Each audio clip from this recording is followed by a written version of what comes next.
Welcome back to another technical deep dive here in the debug zone. Today, we're tackling a big question and breaking it down with insights from other users. Hopefully, this clears up some misconceptions and helps you get the answer you need. So buckle up, stay a little curious, and let's jump right in.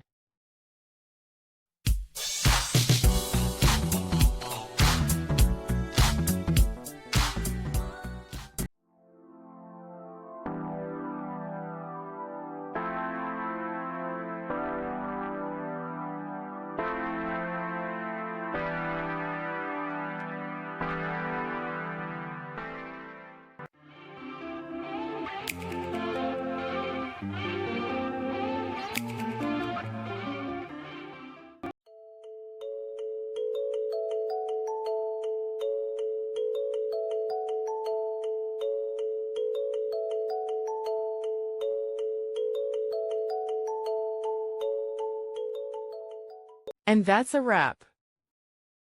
I hope you found the answer you were looking for. If you did, take a second to hit that subscribe button. It really helps out.